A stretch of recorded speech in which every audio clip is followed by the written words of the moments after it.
During the Great Depression, fuel was expensive, homes were poorly insulated, and, well, many families simply could not afford to keep fires burning through the night. Bedrooms were often unheated, and waking up to frozen water pitchers was, honestly, pretty common in winter. Cold sleep was not just uncomfortable. It weakened immune systems, reduced rest, and, worsened already harsh living conditions. Out of necessity, households relied on a simple bed-warming trick that required no electricity, no ongoing fuel consumption overnight, and almost no cost. This method worked because it focused on heating the body's immediate environment rather than the entire room, and it remains effective today for the same reason. The method relied on stored heat rather than continuous heat. The core idea behind Depression-era bed warming was heat storage. Instead of trying to keep air warm all night, families heated a dense object before bed and let it release that heat slowly under the covers. The most common tools were heated bricks, flat stones, or metal bed warmers filled with hot water. These objects absorbed heat from a stove or kettle and released it gradually for hours. This approach conserved fuel. A stove might be burning anyway for cooking in the evening, and the stored heat was essentially free. Once placed in the bed, no additional fuel was required.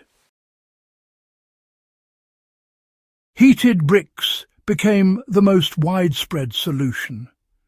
Bricks were widely used because they were cheap, durable, and available. So a clean brick was placed near the stove or inside the oven while supper cooked. Once thoroughly heated, it was removed using thick cloth or tongs and wrapped in layers of fabric such as old towels, flannel, or wool. So the wrapped brick was placed at the foot of the bed or, near the core of the mattress before sleep. By the time a person got into bed, the sheets were already warm, and the brick would continue radiating heat long after the fire had died down.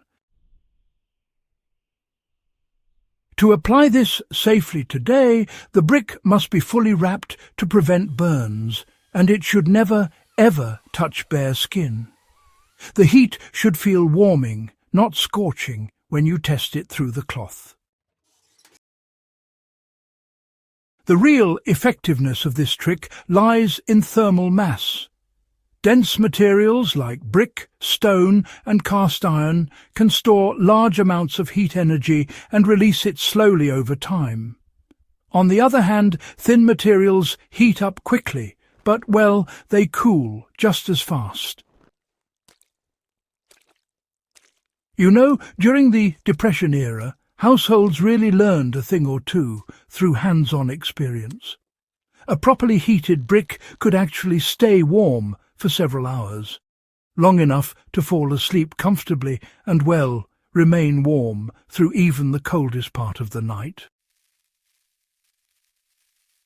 This principle, interestingly enough, still holds true today. Any dense, heat-safe object can do the trick, so long as it's handled correctly. Where available, hot water bottles gave folks a cleaner and more controllable option. Rubber bottles would be filled with near-boiling water, sealed up tightly, and then slipped under the blankets. They delivered steady heat without the weight of a brick. Water holds heat exceptionally well, and a tightly sealed bottle can radiate warmth for hours. During the Depression, these bottles were often shared among family members, passed from one bed to another as people settled in. Modern versions function exactly the same way. The key is filling them with hot, not boiling water and ensuring seals are intact. Proper placement really mattered, you know. Most families would put the heat source near the feet, since, well, cold feet just make it so much harder for the body to relax and drift off to sleep. Some folks put it closer to the torso, but it was never ever placed right up against the body. The whole idea was to warm up the trapped air under the blankets, creating this nice pocket of warmth that your body could keep going on its own once you were asleep. Even today, this same placement strategy holds true. The heat source should warm the bedding, not serve as a direct heater pressed against your skin. Heating a whole room, you know, wastes energy because warm air rises and escapes through cracks. Beds, on the other hand, are enclosed spaces.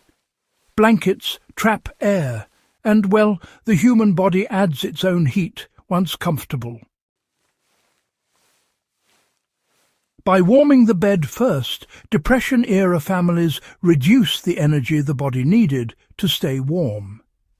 This, in turn, lowered nighttime calorie burn and improved sleep quality during times when, honestly, food itself was scarce. The physics have not changed. Targeted heating, even now, remains far more efficient than ambient heating. Households learned quickly that carelessness caused injuries. Heated bricks were always wrapped, you know. Bottles were checked for leaks. And, well, children were warned not to handle hot objects alone. These precautions are still essential. Any stored heat method should be tested before use and placed where it cannot shift during sleep. When used properly, the method is safe, silent, and effective. Power outages, fuel shortages, and cold weather travel all, you know, recreate Depression-era conditions. In these moments, the bed-warming trick becomes relevant again. It requires no electricity, no ongoing flame, and, well, no complex equipment. It works in cabins, tents, and homes alike. Preparedness today is not about novelty. It's about methods that actually function under constraint, you know? This bed-warming trick wasn't clever because it was complicated.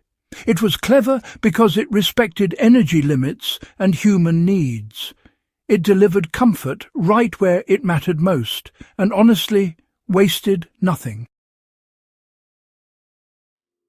That mindset, well, it really defines effective survival knowledge across eras.